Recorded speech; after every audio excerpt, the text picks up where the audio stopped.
त्यामुळे त्या राज्यामध्ये म्हणजे 80 म्हणजे 100च्या आत विधानसभेच्या जागा असलेल्या ठिकाणी म्हणजे महाराष्ट्राच्या तुलनेत ते 1/3 किंवा 70च आहेत तीस दादा ते. टक्के म्हणजे 30% 25-30% असलेलं राज्य आहे. त्यामुळे त्या राज्यामध्ये काही मोठ्या आघाड्या कराव्यात असं केजरीवालांना वाटत नसावं आणि त्यामुळे ते म्हणले तुम्हाला जायचं तर तुम्ही जा असे लोक सांगतात नंतर इंटरव्ह्यू. तर ही त्यांची कदाचित कार्यपद्धती झाली असावी की माझ्याबरोबर आहेत ते आहेत, नाही तर नाही. म्हणजे उडाले ते कावळे राहिले ते मावळे या पद्धतीचं आजही संजय राऊत असंच बोलताना दिसतात बाईट्समध्ये त्यांच्या की जी खुनाची घटना आहे त्या घटनेत माझा काही संबंध नाही असं मुंड्यांचं म्हणणं आहे. त्यामुळे या दोन्ही गोष्टी तपासाअंती निष्पन्न होतील. आज जे रोज नवे नवे आरोप धस करतायत की 109 खून झालेत किंवा प्रेत सापडली आणि त्यातल्या पाच पाच रेकॉर्डर आली, 104 रेकॉर्डरच आली नाही.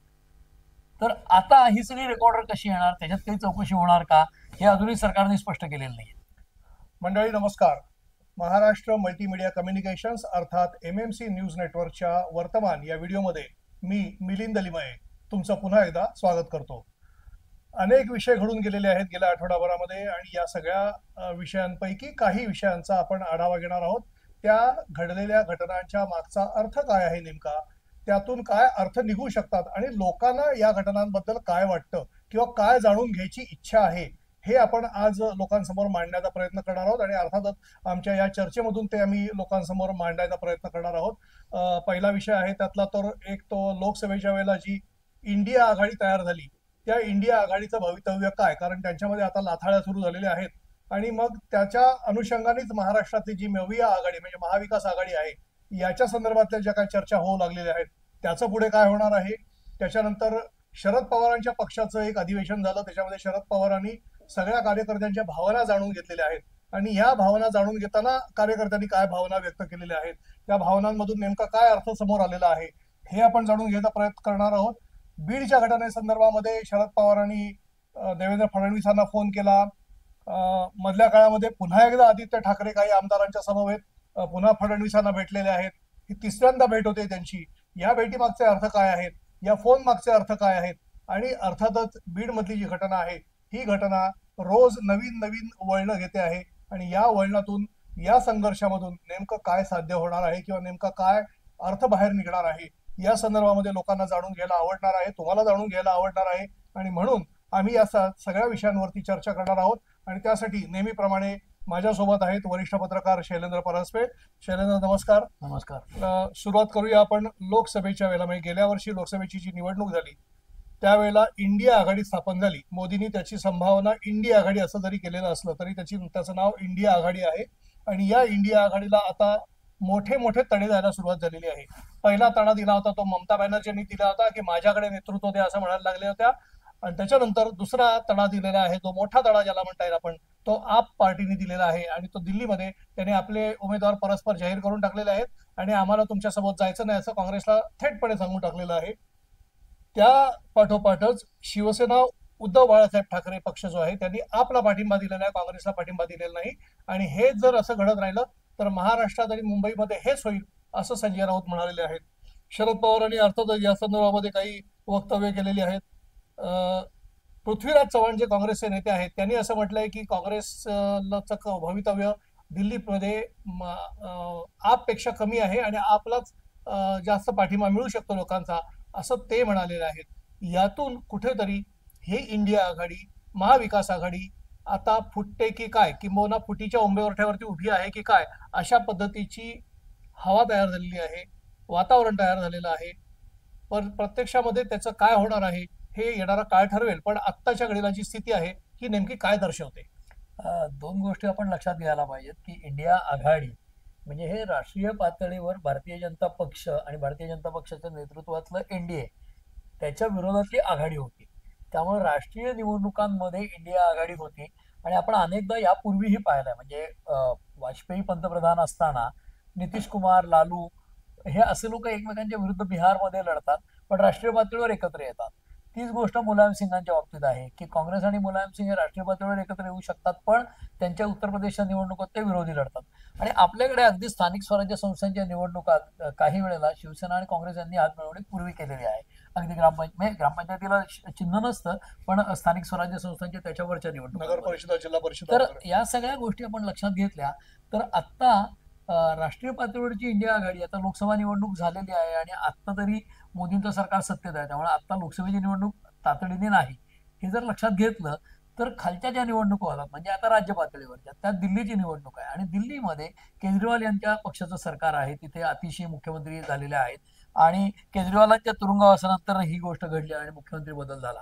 त्यामुळे आत्ताच्या येणाऱ्या विधानसभा निवडणुकांमध्ये दिल्ली हे खूप छोटं राज्य आहे आणि त्यामुळे त्या राज्यामध्ये म्हणजे 80 म्हणजे 100च्या आत विधानसभेच्या जागा असलेल्या ठिकाणी म्हणजे महाराष्ट्राच्या तुलनेत ते 1/3 किंवा 70 आहेत 30% म्हणजे 30% 25-30% असलेलं राज्य आहे. त्यामुळे त्या राज्यामध्ये काही मोठ्या आघाड्या कराव्यात असं केजरीवालांना वाटत नसावं आणि त्यामुळे ते एकला चलोरे सारखे निघाले. पण प्रश्न असा आहे की तिथे ते सत्तेत आहेत 2-3 टर्म. त्यामुळे इंडिया आघाडीशी संबंधित काँग्रेसेतर जे पक्ष आहेत, जसं तुम्ही म्हणालात उद्धव ठाकरे आहेत किंवा ओमर अब्दुल्लांनी एक विधान केलंय की जे थोडंसं फार हायलाईट झालं नाही. ओमर अब्दुल्ला म्हणाले की इंडिया आघाडी जी आहे ती राष्ट्रीय पातळीवरची आहे, त्यामुळे ती आता विसर्जित करावी. कारण असं की राष्ट्रीय निवडणुका झालेल्या आहेत, आता राज्य पातळीवर ज्यांचे त्यांचे निर्णय घ्यावेत. थोडक्यात आम्ही काँग्रेसच्या बरोबर नाही हे अप्रत्यक्षपणे वेगवेगळे लोक सांगू लागलेले आहेत आणि त्याचं मुख्य कारण म्हणजे काँग्रेसच्या नेतृत्वाने जसं महाराष्ट्राच्या निवडणुकीत खूप संधी असतानाही किंवा वाटलं होतं की संधी आहे, त्यावेळेला त्यांनी काही परिश्रम केलेले दिसले नाहीत. म्हणजे राष्ट्रीय नेत्यांनीही केलं नाही, खालच्या पातळीवरही खूप चर्चांमध्ये वेळ घालवला. त्यामुळे महाराष्ट्रामध्ये त्यांनी हातात आलेली संधी घालवली का काय असं एक वातावरण निर्माण झालंय आणि ती जर निष्क्रियता काँग्रेसच्या केंद्रीय नेतृत्वाच्या पातळीवर असेल, नेतृत्वाचा किंवा निष्क्रियता किंवा सक्रियता नसणं, तर त्यामुळे हे त्यांचे घटक पक्ष उदासीन झालेत का आणि त्यामुळे मग दिल्लीच्या निवडणुकीत ते आम आदमी पार्टी बरोबर उद्धव ठाकरे जात आहेत. त्याचं कारण आहे की स्थानिक स्वराज्य संस्थांच्या निवडणुकांना आम आदमी पार्टीने उमेदवार उभे केले तर भाजपचं नुकसान होऊ शकतं मुंबई सारख्या ठिकाणी किंवा अनेक शहरी भागांमध्ये. हे उद्धव ठाकरेंना माहिती आहे, त्यामुळे ते कदाचित आम आदमीला पाठिंबा देत असतील. तर इंडिया आघाडी जी आहे ती राष्ट्रीय पातळीवर झाली कारण मोदींना पराभूत करणं हे उद्दिष्ट होतं. पण आज मोदींचं सरकार बनल्यानंतर काँग्रेस अनेक राज्यात सत्तेवर नाही, म्हणजे खूपच कमी ठिकाणी आहे. दुसरी गोष्ट जे घटक पक्ष आहेत ते आपापल्या राज्यापुरते आहेत, तर त्यांना आता काँग्रेसची गरज नाही आहे आपापल्या राज्यापुरते असल्यामुळे. त्यामुळे इंडिया आघाडी कुठेतरी बिखरलेली किंवा अशी थोडीशी विस्कळीत झालेली दिसते. जर लोकसभेच्या निवडणुका आल्या तर परत एकत्र येतात तर परत ते विखुरल्या जातात. ते चित्र आता दिल्लीमध्ये दिसतंय कारण दिल्लीची लढाई आहे ती अतिशय छोट्या राज्याची आहे. म्हणून तिथे केजरीवाल काय म्हणतात, आम आदमी पार्टी विरुद्ध भाजप अशी लढाई आहे आणि म्हणून काँग्रेस तिथे दुबळी होत जाताना दिसते, हे त्यातलं कारण आहे. नाही, हे हे हे सगळं अगदी बरोबर आहे. म्हणजे जसं जशी निवडणुका खालच्या पातळीवरती येत जातात तसतसे पार्ट्या विखुरतात, आपसामध्ये गडबाजी वाढायला लागते किंवा हे सगळं मान्य जरी असलं तरी शेवटी सर्वसामान्य मतदार म्हणून ज्या वेळेला तुम्ही मोदींच्या समोर एक सक्षम पर्याय उभा करण्याचा जेव्हा प्रयत्न केला जातो असं म्हणता किंवा तसं करण्याचा प्रयत्न केला जातो त्यावेळेला ती इंडिया आघाडी किंवा मग महाराष्ट्रामध्ये महाविकास आघाडी महायुतीच्या समोर तयार झालेली यांच्यामध्ये आपसात ज्या काय दुफळा निर्माण झालेल्या किंवा एकमेकांना लाथाळ्या घालायला सुरुवात झालेली आहे, यातून लोकांच्या मनामध्ये संदेह निर्माण होत नाही का मतदारांच्या मनामध्ये की हे तर निवडणुकीपुरतेच एकत्र येतात, नंतर तर सगळे विखुरलेले असतात. त्याच्या पलीकडे जाऊन महायुती ही मात्र एकसंध दिसते आहे, अर्थात ते सत्तेत आहेत तरी सुद्धा ते एकत्र दिसत आहेत आणि त्याच्यासमोर महाविकास आघाडी जी आहे ही विखुरताना दिसते आहे. यामुळे शेवटी कसं असतं, मतदारांच्या समोर परसेप्शन काय जात आहे म्हणजे लोकांच्या समोर जी काय प्रतिमा जाते ती फार महत्वाची असते. ह्या प्रतिमेला कुठेतरी तडा जातोय का असं वाटत नाही का, हा एक भाग. दुसरी गोष्ट तुम्ही म्हणता त्याप्रमाणे जसं निवडणुका खाली येतात त्याप्रमाणे एकत्र लढण्याची भूमिका होत नाही, तसं राष्ट्रवादी काँग्रेस म्हणजे अजित पवारांची राष्ट्रवादी काँग्रेस देखील दिल्ली निवडणुकीमध्ये स्वतंत्रपणे लढते आहे, ती भाजपच्या बरोबर लढत नाहीये. म्हणजे हाही एक त्यातला कंगोरा आहेच की नाही. पण आत्ताच्या घडीला जे मोठ्याने दिसत आहे, महाराष्ट्रात सुद्धा लाथाळ्या दिसत आहेत. संजय राऊत वेगळंच बोलतायत, विजय वडेट्टीवार राऊतांबद्दल बोलतायत, नाना पटोलेंबद्दल बोलतायत, नितीन राऊत चर्चेमध्ये वेळ वाया घालवला म्हणून सांगतायत. हे सगळं जे आहे हे सगळं लोकांच्या समोर जे परसेप्शन जातं या परसेप्शनला म्हणजे प्रतिमेला तडा देणारं नाही का? नाही, दोन गोष्टी अशा आहेत की आपण म्हणजे जसं राजकीय पक्ष सुद्धा काही वेळा गफलत करतात लोकांना अधिक गृहीत धरण्याची, तसं मला वाटतं की असं आपण देखील फार गृहीत धरायचं कारण नाही की लोकांची दिशाभूल होते का. म्हणजे फॉर एक्झाम्पल तुम्ही जे आता उदाहरण दिलं की अजित पवार देखील वेगळे लढत आहेत, भारतीय जनता पक्षाबरोबर लढत नाहीत. महाराष्ट्रात ते भारतीय जनता पक्षाबरोबर आहेत, अजित पवारांचा पक्ष पण दिल्लीत वेगळं लढत आहेत. आता मुळातच शरद पवारांच्या राष्ट्रवादीची म्हणजे अजित पवार बाहेर पडलेले नसताना महाराष्ट्राबाहेर ताकद किती ते म्हणतात राष्ट्रवादी राष्ट्रीय पक्ष, त्यांची मान्यताही गेली होती राष्ट्रीय पक्षाची, तेवढी मतं पडली नव्हती. दुसरं असं की जसं मुंबई महापालिकेच्या निवडणुकीमध्ये राष्ट्रवादी काँग्रेस पक्षाचं तितकंसं स्थान नाही, म्हणजे काँग्रेस, शिवसेना आणि भारतीय जनता पक्ष हे 3 पक्ष प्रबळ आहेत. तसं दिल्लीच्या विधानसभेच्या पातळीवर अजित पवारांच्या पक्षाचं स्थान काय? तर हा संशोधनाचा विषय ठरेल. म्हणजे हे सामान्य मतदारालाही माहिती आहे की अजित पवारांच्या पक्षाची काही ताकद नाही उत्तरेत तितकीशी. नवीन पक्ष आहे तो फॉर्म झालेला 2 वर्षापूर्वी, 1.5 वर्षापूर्वी. त्यामुळे त्या पक्षाला आपला बेस वाढवण्यासाठी किंवा मतदार वाढवण्यासाठी ते जर स्वतंत्रपणे लढत असतील, कारण त्यांना राष्ट्रीय पक्ष व्हायची आस लागली असेल, तसं जर असेल तर ते लढतील. पण त्यांनी काही भाजपचं फार मोठं नुकसान होईल अशी परिस्थिती नाही. त्यामुळे तो एक प्रश्न अजित पवारांच्या लढण्याचा. तुम्ही जे राज्यातलं म्हणालात की महाविकास आघाडीमधले घटक पक्ष एकमेकांशी भांडतायत आणि युतीतले पक्ष इंटॅक्ट आहेत, त्याचं कारण आहे की सिमेंटिंग फोर्स किंवा एकसंध करणारी गोष्ट काय असते, डिंक सत्ता. काय असतो, तर सत्ता असते. आणि त्या सत्तेमुळे भारतीय जनता पक्ष, अजित पवारांचा पक्ष आणि एकनाथ शिंदेचा पक्ष हे एकत्र राहतील, हे आजचं वास्तव आहे. त्याच्या विरुद्ध आज म्हणजे अनेक गोष्टी घडत असताना, वादळ होत असताना सुद्धा ते 3 पक्ष एकत्र आहेत, कारण ते सत्तेत आहेत. त्याच्या विरुद्ध म्हणजे महाविकास आघाडीमध्ये वेगवेगळे लोक वेगवेगळ्या तोंडाने बोलू लागलेत. म्हणजे अमोल कोल्हे बोलले की जे काही शिवसेनेची पाठ दुखलेली आहे, काँग्रेसची पाठ मोडलेली आहे, ते काही सरळ व्हायला तयार नाही. शिवसेना अजूनही झोपेतच आहे, ती जागे व्हायला तयार नाही.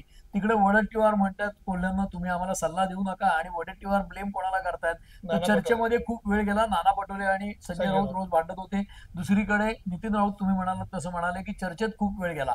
आणि वडेट्टीवार आणि राऊत हे म्हणजे वडेट्टीवार हे विरोधी पक्ष नेते होते, नितीन राऊत हे मंत्री राहिलेले यापूर्वी.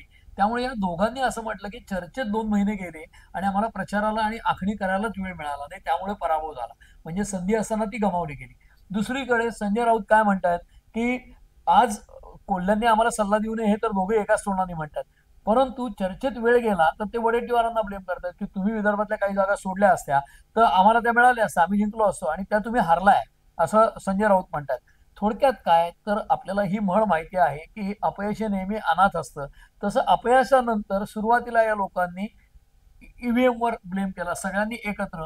हळूहळू सुप्रिया सुळ्यात म्हणल्या मी ईव्हीएम निवडले, मी कसं ब्लेम करू. मग मर्कटवाडीचाही तो मुद्दा बाजूला पडला, आता त्याच्यावर कोणी बोलत नाही.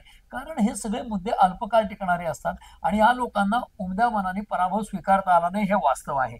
म्हणून तो दावा केला गेला. आज हे पक्ष जे तेव्हा आत्मपरीक्षण करायला पाहिजे होतं ते आता करू लागले, वास्तवावरती आले असं वाटतं. वास्तवाकडे जात आहेत आणि त्यांच्या अंतर्गत दुफळ्या, लाथाळ्या, मारामाऱ्या याच्यामुळे त्यांचा कालापव्य झाला की जे लोकसभेच्या वेळेला भारतीय जनता पक्षाचं झालं होतं. त्यामुळे विधानसभेला त्यांनी आधीच तिकीटं जाहीर केली पटापट आणि त्यातनं त्यांना विजय मिळाला, हा इतिहास आहे. प्लस इतरही 8-10 फॅक्टर आहेत. पण महाविकास आघाडी तुलनेने विस्कळीत होती, त्यांच्यात विसंवाद होता, आणि तो विसंवाद होता हे आता ते मान्य करू लागलेत, हे सुचिन्ह आहे. कारण तुम्ही एकदा चूक मान्य केली, चूक शोधली की मग तुमचा पुढचा प्रवास कदाचित सुकर होऊ शकतो, ती चूक दुरुस्त करून. कदाचित महाविकास आघाडी त्या दिशेने जाईल, पण आता तरी त्यांच्यातल्या अंतर्गत दुफळी, मारामाऱ्या या समोर आलेल्या आहेत. आणि त्या समोर यायचं कारणही असं आहे की आता मार्च एप्रिलमध्ये स्थानिक स्वराज्य संस्थांच्या, विशेषतः सर्व महापालिकांच्या निवडणुका होऊ घातलेल्या आहेत. 17 सालानंतर झालेल्या नाहीत. काही ठिकाणी 5 वर्षापेक्षा जास्ती काळ लोटला की प्रशासक राज आहे. त्यामुळे स्थानिक स्वराज्य संस्थांच्या, विशेषतः महापालिकांच्या निवडणुकांमध्ये अनेक ठिकाणी आपल्याला असं दिसेल की कदाचित सगळे पक्ष वेगवेगळे लढतील. त्याच्यानंतर महायुती कायम म्हणत आलेली की आम्ही एकत्र लढू, पण तरी देखील काही ठिकाणी ते अजित पवारांना झुकतं माप, जसं पिंपरी चिंचवड महापालिका आहे तिथे देऊ शकतात, पुण्याची महापालिका भारतीय जनता पक्षाकडे आहे. तसं वेगवेगळ्या राज्याच्या वेगवेगळ्या शहरामध्ये कुठला कुठला पक्ष प्रबळ आहे आणि निसंशय निवडून येऊ शकतात जास्ती, त्यांना झुकतं माप देऊन सीट शेअरिंग केलं जाईल महायुतीत. महाविकास आघाडीच्या बाबतीत ते सत्तेच्या बाहेर आहेत, तर त्यांना खूप कडवी फाईट द्यायला लागेल, म्हणून त्यांना अलायन्सही नीट करावे लागतील. काही ठिकाणी ते स्थानिक लोकांची मदत घेतील, काही ठिकाणी ते एकत्र लढतील. आणि आता जी भांडणं होतात ती जर लक्षात घेतली तर ते वेगळे लढले तर निश्चित त्यांचं नुकसान होईल, हे उघड आहे. निश्चितपणे हे सगळं होत असताना शरद पवार देखील असं म्हणालेले आहेत की इंडिया आघाडी म्हणा किंवा महाविकास आघाडीमध्ये याच्यामध्ये नीट समन्वय नाहीये, अशा पद्धतीची नाराजी त्यांनी व्यक्त केलेली आहे. पण शरद पवार, तुम्ही म्हणता त्याप्रमाणे, चाणाक्ष राजकारणी आहेत, धूर्त राजकारणी आहेत. ते जेव्हा एखादं असं स्टेटमेंट करतात त्याच्या मागचा अर्थ काय समजायचा? त्यांनी एकीकडे संघाचंही कौतुक केलंय की राष्ट्रीय स्वयंसेवक संघाने खूप चांगलं काम केलं असं ते म्हणतात. आता तुम्ही विचार करा की शरद पवारांनी कायम RSSला किंवा संघ या विचारसरणीला हिणवलंय. अर्धी चड्डीवाले वगैरे ते म्हणायचे, आता ते फुल पॅन्ट घालतात हा भाग वेगळा, परंतु त्यांनी कायम हिणवलंय संघाला, कायमच हिणवलंय. पण संघाने जे काही सामाजिक काम केलं असेल किंवा वर्षानुवर्ष करतात, आपत्ती व्यवस्थापनातलं करतात, त्याचं इंदिरा गांधींपासून सगळ्यांनी कौतुक केलेलं आहे. पण त्याही पलीकडे जाऊन ज्यावेळेला शरद पवार एकीकडे संघाचं कौतुक करतात आणि दुसरीकडे महाविकास आघाडीत मतभेद आहेत याच्याकडे इंडिकेट करतात, त्यावेळेला वेगळे संशय यायला लागतात आणि त्याचीच परिणती वेगवेगळ्या माध्यमातल्या ज्या बातम्या स्पेक्युलेटिव्ह यायला लागल्या की शरद पवार दाखले जातात की काय भाजपकडे, किंवा मधल्या काळामध्ये जी बातमी आली की तटकरेंनी काही खासदारांच्या खासदारांनी संपर्क साधला, मुलीला आणि वडिलांना बाजूला ठेवा आणि उरलेल्या तुम्ही या म्हणून, अशा पद्धतीची पण एक बातमी आली. त्याच्यावर शरद पवारांची प्रतिक्रिया फार इंटरेस्टिंग आहे. ते असं म्हणाले की मुलीला आणि वडिलांना बाजूला ठेवा आणि बाकीच्यांनी या, हे क्रूरता आहे. म्हणजे ते कुठेतरी सिंपती मिळवायचा प्रयत्न करतात की आम्हाला एकटे काढून, म्हणजे हा क्रूरपणा आहे. आम्हालाही बरोबर घ्या असं. त्याच्याही पलीकडे जाऊन अनेक खासदारांनी असं स्पष्ट केलं की आम्हाला काही तटकरेंनी फोन केला नाही, तेच अजित पवारांनी सांगितलं. पण आता अशी परिस्थिती आहे की अजित पवार त्यांचा पक्ष वाढवायचा प्रयत्न करतील का, तर करतील. अजित पवारांकडे काय उठून भाजपतले लोक येणार नाहीत, कारण भाजप दोन्हीकडे सत्तेवर आहे. त्यामुळे शरद पवारांचे जे काही 7-8 खासदार आलेले आहेत त्यातले कोणी गळायला लागले तर बघावं, कारण तिथेही जर ते तुथड फुटले तर ते होऊ शकतं. मग त्याच्यामध्ये सुप्रिया सुळे या लोकसभेच्या खासदार आहेत, शरद पवार या लोकसभेच्या नाही आहेत. त्यामुळे त्यातनं जर फोडाफोडी करता आली तर प्रयत्न चालू असतील पडद्यामागे, सांगता येत नाही. परंतु वरकरणी कुणी असं म्हणणार नाही फोडतोय असं. उद्या अचानक काही घडलं तर सांगता येत नाही. आणि त्याचेच if there is smoke then there is fire, तसं हे चर्चा होते त्याचा अर्थ काहीतरी असेल आणि शरद पवार सिंपतीचं कार्ड खेळतात की ही क्रूरता आहे, याचा अर्थ निश्चित काहीतरी प्रयत्न चालू असतील असं मला वाटतं अजित पवारांकडनं. पण ते वरकरणी तसं म्हणणार नाहीत, ते मान्य करणार नाहीत. पण हे प्रयत्न होतात आणि त्याच्या पलीकडे जाऊन शरद पवारांनी फडणवीसांनाही फोन केला. मग तो काय केला तर तिकडे जे अपारंपरिक ऊर्जा स्रोताच्या बद्दलच्या कंपन्या आहेत त्यांना कसं धमकवलं जातं, म्हणजे बीडच्या संदर्भात ते थेट न बोलता बीडच्या बद्दल सुप्रियाताई बोलतात, पण हे अप्रत्यक्षपणे फडणवीसांना बोलून कायदा सुव्यवस्था वगैरे असे प्रश्न उपस्थित करतात. म्हणजे खाली कधी यायचं आणि वर कधी जायचं, म्हणजे राष्ट्रीय कधी व्हायचं आणि स्थानिक कधी व्हायचं, हे पवार आपल्या चॉईसने ठरवतात. पण ठीक आहे, हा त्यांच्या राजकारणाचा भाग आहे, त्या पलीकडे काय बोलणार? निश्चितपणे पवारांच्या संदर्भात विषय चालू आहे, त्यामुळे पवारांच्या म्हणजे राष्ट्रवादी काँग्रेस शरदचंद्र पवार पक्षाचं आता एक आत्मचिंतन शिबिर झालं म्हणता येईल त्याला, किंवा आत्मचिंतन अधिवेशन मेळावा म्हणा, झाला सत्र म्हणता म्हणा. अधिवेशन म्हणा, महासत्र म्हणा, काही म्हणा तुम्ही त्याला. त्याच्यामध्ये कार्यकर्त्यांनी अगदी मनमोकळेपणाने भावना व्यक्त केल्याचं सांगितलं जातं. काही लोक तिथे हजर होते, तेही असं व्हिडिओही सांगतात, प्रसारित झाले. तेही असं सांगतात. आणि विलास लवंडे नावाचे त्यांचे एक प्रवक्ते आहेत, ते तर जाहीरप्रमाणे मुलाखती देतच सुटलेले आहेत की जयंत पाटलांपासून सगळ्यांनी जे वर्षानुवर्ष पदाला चिकटलेले आहेत त्यांनी राजीनामे द्यावेत आणि भाकरी फिरवावी, अशीच कार्यकर्त्यांची इच्छा आहे. कार्यकर्त्यांनी असंच म्हटलेलं आहे. याला जितेंद्र आव्हाड सहमत होत नाहीत. ते म्हणतात असं काही झालंच नाही, माझ्यासमोर असं कोणी बोललंच नाही. म्हणजे विलास लवंडे त्याच अधिवेशनात उपस्थित होते, जितेंद्र आव्हाड त्याच अधिवेशनात उपस्थित होते, आणि ते मात्र एकमेकांशी विरोधाभास असल्यासारखं बोलतायत. तर शरद पवारांच्या पक्षाची ही खासियत म्हणायची का पक्ष कार्यकर्त्यांची जी खरोखर भावना आहे ती कुठेतरी लपवायचा प्रयत्न चाललाय असं म्हणायचं?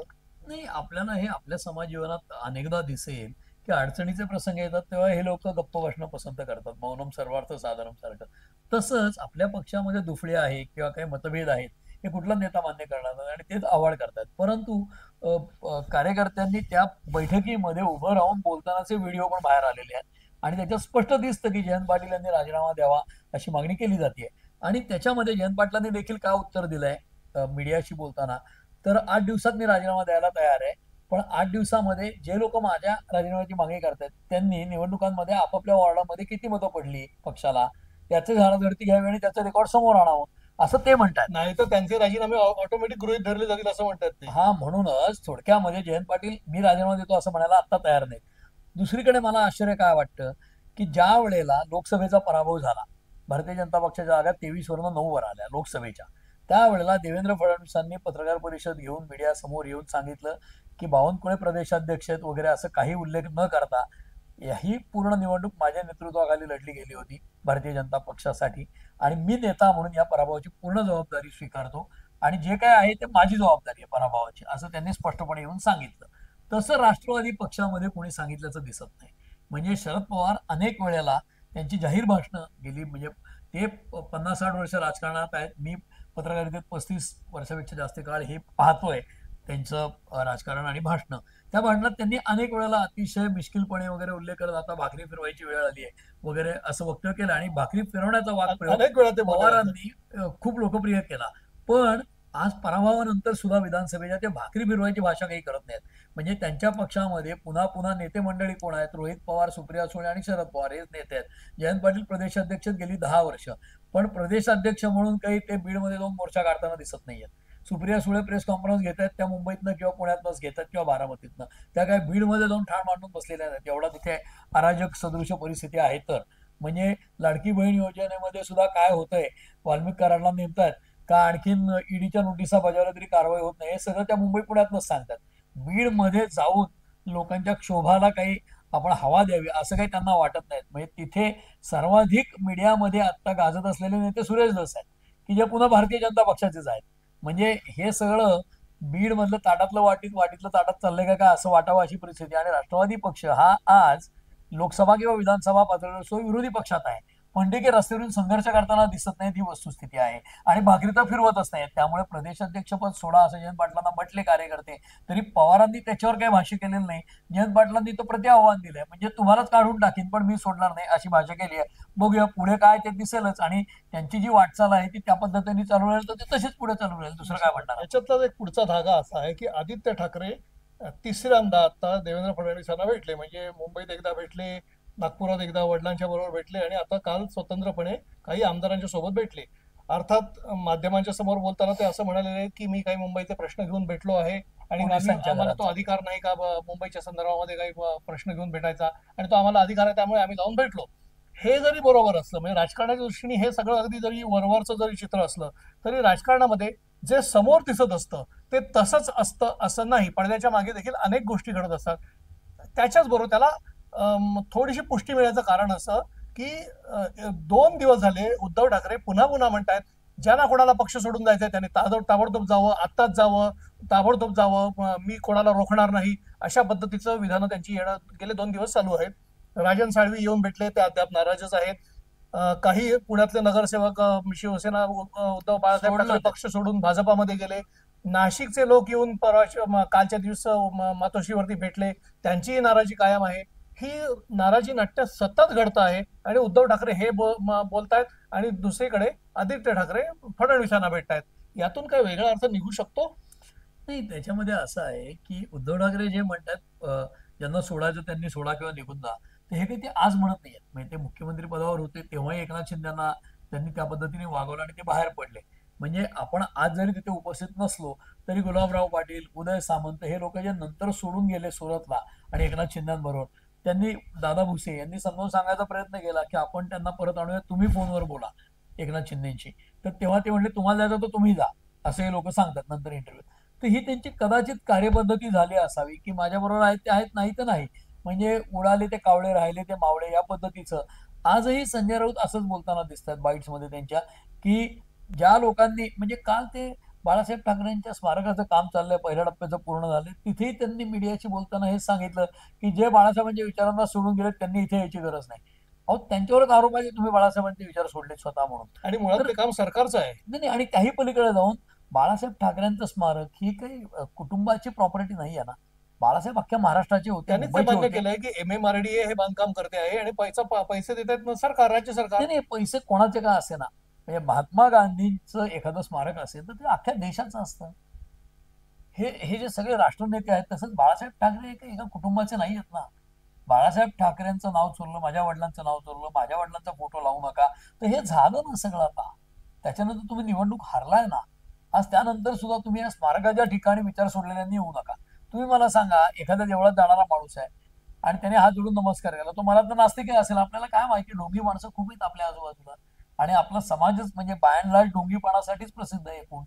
म्हणजे आपण सगळे लोक आजूबाजूला बघतो ते बरेचसे ढोंगीच बघतो. अशा परिस्थितीत तुम्ही माझ्या वडिलांच्या स्मारकाच्या ठिकाणी विचार सोडलेल्यांनी येऊ नका असं काहीतरी वक्तव्य करणं हे कुठेतरी राजकीय अपरिपक्वतेचं लक्षण आहे असं मला वाटतं. म्हणजे कदाचित हे फार मोठं विधान वाटेल लोकांना, परंतु अनेकदा उद्धव ठाकरे जी विधानं करतात की म्हणजे पंतप्रधान देशाचे आहेत म्हणून त्यांनी आमचाही प्रचार केला पाहिजे, पंतप्रधानांनी लोकसभेत प्रश्न उपस्थित केले पाहिजेत कारण ते खासदार आहेत, निवडणूक आयुक्तांची निवडून आले पाहिजेत. तर आता हे सगळे विधान जे त्यातलंच हे विधान आहे तसंच ते त्राग्याने म्हणतात. कारण असं की एक नेता म्हणून त्यांना पक्षांतर्गत फुटी किंवा वादांवर जेव्हा तोडगा काढता येत नाही. म्हणजे राजन साळवींचं तुम्ही नाव घेतलं, राजन साळवी त्यांना भेटले, विनायक राऊत होते आणि राजन साळवींनी सांगितलं की विनायक राऊतांनी माझं काम केलं नाही आणि मी पडलो निवडणुकीला. त्याच्यावर उद्धव ठाकरेंनी विचारलं मग आता काय विनायक राऊतांना काढू का, तिथल्या जिल्हा प्रमुखाला काढू वगैरे असं त्राग्याने विचारलं. तर साळवी म्हणाले तो प्रश्न तुमचा आहे, काय निर्णय घ्यायचा, तुम्ही नेते आहात, मी तुमच्याकडे आलोय, माझा ग्रेव्हन्स सांगितलाय. जसं साळवींना तुम्ही काम केलं नाही असं म्हटल्यावर राऊतांनी त्यांनी सांगितलं माझ्या मतदारसंघात तुम्हाला 22,000चा लीड दिला मी लोकसभेला, अजून काय करायचं, मी काम केलंय. आता इतकं सडेतोड ज्या वेळेला मुद्दे मांडतात कार्यकर्ते, त्यावेळेला नेत्याकडनं त्यांची अपेक्षा असते की त्यांनी न्याय करावा. तो न्याय होताना दिसत नाही आणि अन्याय झाला असं वाटून शिवसेनेतनं बाहेर पडणारे एकनाथ शिंदे किंवा आता नाराज असलेले साळवे हे पहिले नाहीये. हे सगळं भुजबळांपासून सुरू झालं ना. म्हणजे शिवसेनेमधनं लोक नाराज होऊन बाहेर पडायचं सत्र 91 पासून चालू आहे. ते आजपर्यंत चालू आहे. म्हणजे बाळासाहेबांची परंपरा उद्धव ठाकरे वेगळ्या पद्धतीने चालवत आहेत आणि त्याचा तोटा त्यांच्या पक्षालाच होणार आहे. आज आदित्य ठाकरे जे भेटले फडणवीसांना, ते पोलिसांच्या घराच्या समस्येबद्दल भेटले असं सांगतात. त्याच्यावर कालिदास कोळंबकर की जे विक्रमी वेळेला निवडून आले आमदारकीला, की जे आधी शिवसेना मग काँग्रेस मग भाजप ते कुठल्याही तिकिटावर निवडून येतात नायगावमध्ये, आणि ते सांगतायत की मी पहिलं पत्र लिहिलंय पोलिसांच्या घरासाठी, तर बीडीडी चाळीचंही त्यांनीच केलंय. तर ते 10 वेळेचे आमदार आहेत, ते प्रश्न मांडतायत वर्षानुवर्ष. तर आदित्य ठाकरे आज एकदा फक्त आमदार राहिलेले आणि मंत्री राहिलेले व्यवस्थित, ते आज दुसऱ्यांदा आमदार झाल्यावर त्याचं श्रेय घेऊ पाहतात. हे कोळंबकर कसं सहन करतील? त्यामुळे ते देवेंद्र फडणवीसांना यावेळेला जे भेटले तिसऱ्यांदा, ते काही आमदार बरोबर होते म्हणून ते जे सांगतात ते खरं असं वाटेल, कारण ते सगळ्यांसमोर चर्चा झाली आहे म्हणून ते म्हणतील मी या प्रश्नांसाठी भेटलो आणि भेटायचा अधिकार आहे. पण भेटायचा अधिकार जरी असला तरी सुद्धा त्यातनं संशय निर्माण होतो. दुसरी गोष्ट, उद्धव ठाकरे जर लोकांना निघून जा म्हणत असतील तर मला आज मी तिला लगेच शिवसेना आणि भारतीय जनता पक्ष एकत्र येतील असं वाटत नाही. कारण त्यांना आज एकनाथ शिंदेना अॅगनाईज करणं परवडणार नाही. एकनाथ शिंदे ठाण्याचे जवळपास अनभिषिक्त सम्राट आहेत आणि ठाण्यामध्ये 8 महापालिका आहेत. त्यामुळे येणाऱ्या महापालिका निवडणुकांच्या वेळेला एकनाथ शिंदेना नाराज करणं भाजपला परवडणार नाही. त्यामुळे ते उद्धव ठाकरेंना चुचकारत राहतील. पण मुंबई महापालिका बीएमसीची निवडणूक ही कळीची आहे आणि तिथे भारतीय जनता पक्षाला सत्ता मिळवायची असल्यामुळे ते उद्धव ठाकरेंना आता बरोबर घेतील असं मला बिलकुल वाटत नाही. बिलकुल. आणि आपण या सगळ्या विषयामध्ये राजकारणाचा विषय झाल्यानंतर पुढचा जो आहे तो राजकारणाचा विषय आहे, पण तेवढाच गंभीर आहे. राजकारण तर फार मोठ्या प्रमाणावरती त्या विषयावरती होतं आहे, परंतु मूळ विषयाकडे तितक्याच गांभीर्याने पाहिलं जात आहे का सरकारकडून, हाही प्रश्न तेवढाच महत्वाचा आहे. बीडचा विषय जो आहे तो सरपंच संतोष देशमुख यांची जे हत्येचा विषय आहे, तुम्ही मगाशी म्हणालात त्याप्रमाणे या सगळ्याच्या सेंटर पॉइंटला जे आहेत ते सुरेश धस एका बाजूला, दुसऱ्या बाजूला वाल्मिक कराड आणि धनंजय मुंडे.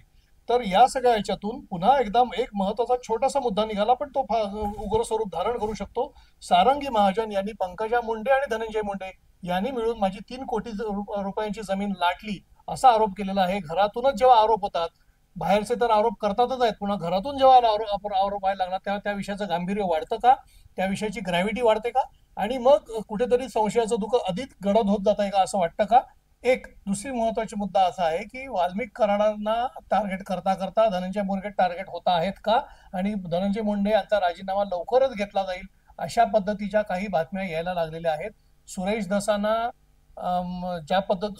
ज्या पद्धतीने जो काही विरोध निर्माण केलेला आहे तिथे, जो काही टोकाची भूमिका तिथे घेतलेली आहे, त्यातून भाजपानी विरोधकांची जी ऑपोजिशनची जी स्पेस ज्याला म्हणतो आपण या सगळ्या प्रकरणातली, ती व्यापली आहे का सुरेश धसांच्या निमित्ताने, हाही एक मुद्दा याच्या निमित्ताने उभा राहतो आहे. त्यामुळे हे सगळे 2-3 प्रश्न जे आहेत, या 2-3 प्रश्न लोकांना आपण कशा पद्धतीने सांगू शकू? 2-3 गोष्टी आहेत. आपण जसं सिनेमामध्ये राजकारणाचं किंवा समाजकारणाचं प्रतिबिंब पडत असतं, सिनेमामध्ये समाजाचं प्रतिबिंब पडत असतं, तसं अनेक सिनेमांमध्ये जसं आपण सगळे म्हणतोय की बीडमध्ये 9 डिसेंबरला घटना घडली, देशमुख यांची हत्या झाली. मग त्यानंतर विधानसभेचं सत्र 14 ते 21, 16, 15 ते 21 जे काही 6 दिवस झालं, 16, 17, 18, 19, 20, 21 असे 6 वर्किंग दिवस, तर त्यामध्ये त्याचं प्रतिबिंब पडलं. त्याच्यावर चौकशा जाहीर केल्या गेल्या. म्हणजे न्यायालयीन चौकशी पण आहे, त्याच्यानंतर आयजी लेव्हलची चौकशी पण आहे, पोलीस महानिरीक्षकांच्या नेतृत्वातली चौकशी, आणि या दोन्ही चौकशांचे अहवाल 3 ते 6 महिन्यात येणं अपेक्षित आहे. म्हणजे त्याला डेडलाईन दिलेली आहे आणि 3 ते 6 महिन्यामध्ये, म्हणजे डिसेंबर पासून 3 ते 6 महिने, याचा अर्थ मार्च ते जून पर्यंत ही सगळी चौकशी पूर्ण होईल. आणि त्याच्यामध्ये बीडमध्ये अराजक सदृश असलेली स्थिती, उद्योगांना धमकावलं जाणं, खंडण्या घेणं, या सगळ्याची न्यायालयीन चौकशी होईल एकूण परिस्थितीची.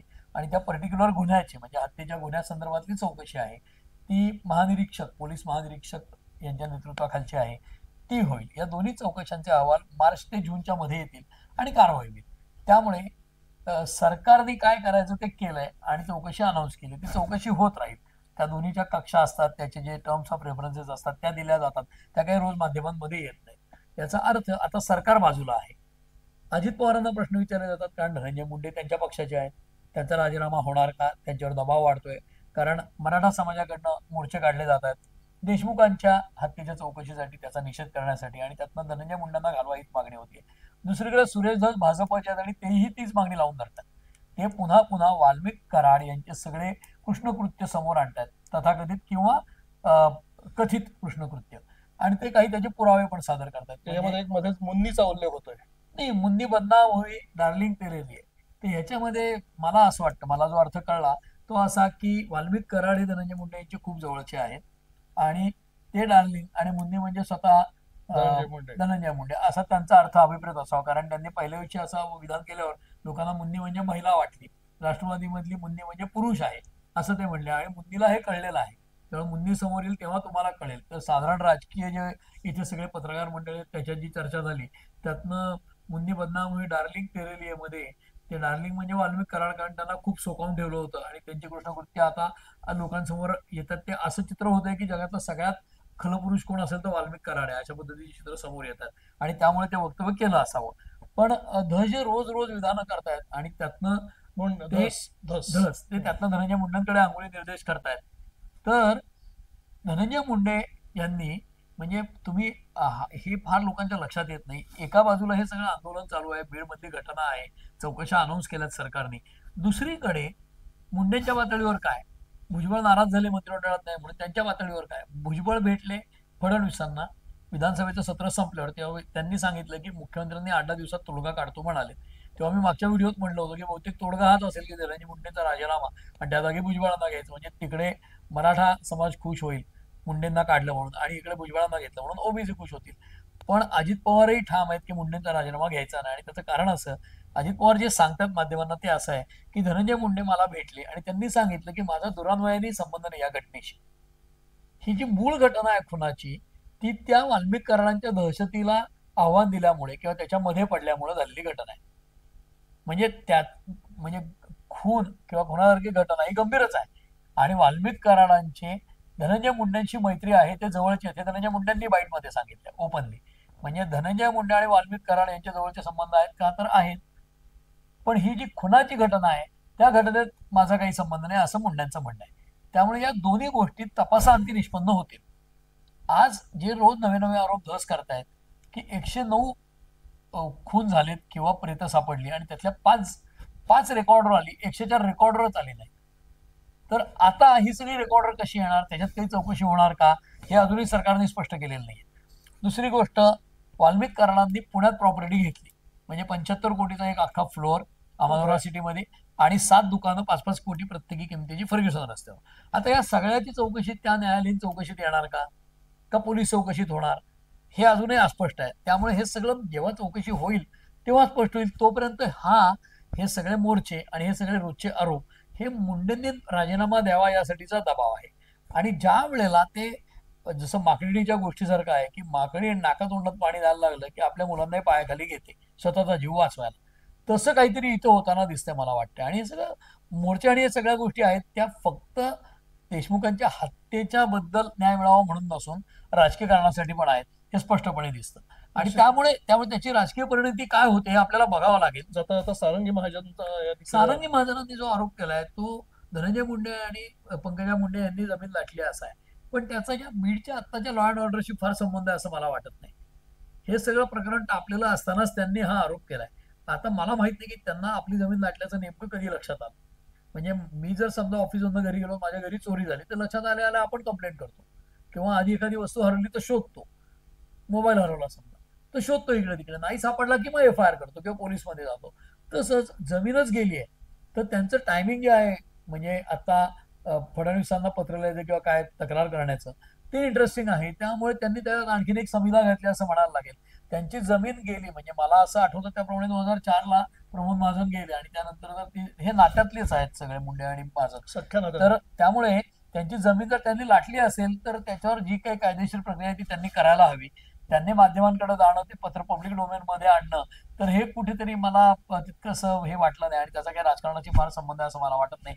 जर त्यांनी राजकीय दृष्ट्याच केलं असेल, तुम्ही काही तसा आरोप करू इच्छित नाही त्यांच्यावर, त्यांनी हे सगळं प्रकरण यांच्या विरुद्ध चालू आहे तर कदाचित मला न्याय मिळेल अशा आशयाने पण केलं असू शकतं. निश्चितपणे मंडळी, नेमकं आपल्याला या संदर्भामध्ये ज्या वेळेला आपण या सगळ्या चर्चा करत राहतो त्यावेळेला कुठली छोटीशी घटना कुठल्या वळणावरती कधी जाईल आणि कधी गंभीर स्वरूप धारण करेल आपल्याला सांगता येत नाही. त्यामुळे इंडिया आघाडी बनली, ती हळूहळू फुटीच्या मार्गावर आहे, ती खरोखर फुटते की फुटणार नाही आपल्याला आत्ताच्या घडीला सांगता येणार नाही. महाविकास आघाडी अजून देखील अस्तित्वात आहे, ती भविष्यामध्ये तशीच राहील की फुटेल की स्वतंत्रपणे सगळे वेगवेगळे लढतील, हे येणारा काळ ठरवणार आहे. त्याचप्रमाणे शरद पवारांनी म्हटलं त्याप्रमाणे भाकरी फिरेल की फिरणार नाही, आतापर्यंतचा अनुभव घेता ती फिरण्याची शक्यता कमीच आहे, परंतु कदाचित फिरेलही आपल्याला माहिती नाही. आणि सगळ्यात महत्वाची गोष्ट म्हणजे आता जी बीडची घटना आहे, या घटनेचं गांभीर्य खूप मोठं आहे, कारण एका जिवंत माणसाचा खून झालेला आहे आणि तो देखील अत्यंत निर्घृणपणे झालेला आहे. आणि त्यामुळे माणुसकीला काळिमा फासणारी ही जी घटना आहे, या घटनेच्या मागे राजकीय षडयंत्र आहे का आणि राजकीय वरदहस्त असताना ही घटना घडलेली आहे का, आणि हे सगळं घडत असताना ही घटना उघडकीला आणण्याकरता देखील काही राजकीय षडयंत्र वापरलं जात आहे का, या सगळ्या गोष्टीचा जे विषय आहेत हे फार गुंतागुंतीचे विषय आहेत. आणि ही गुंतागुंत अशी पटकन सहजासहजी सुटणार नाहीये, येणारा काळच या गोष्टीचं उत्तर आपल्याला देणार आहे. त्यामुळे या सगळ्या गोष्टी पुढे काय आकार घेतात हे आपल्याला पाहायला लागेल, आणि जसजशा त्या गोष्टी आकार घेतील तसतशा त्या आम्ही तुमच्या समोर आणण्याचा प्रयत्न करणार आहोत. आणि त्यासाठी तुम्ही आमचा व्हिडिओ पाहत राहा. आमचा हा व्हिडिओ तुम्हाला कसा वाटला हे आम्हाला आमच्या कमेंट सेक्शनमध्ये जाऊन कळवा. आमचा हा व्हिडिओ लाईक करा आणि आमचं चॅनल सबस्क्राईब करायला अजिबात विसरू नका. धन्यवाद.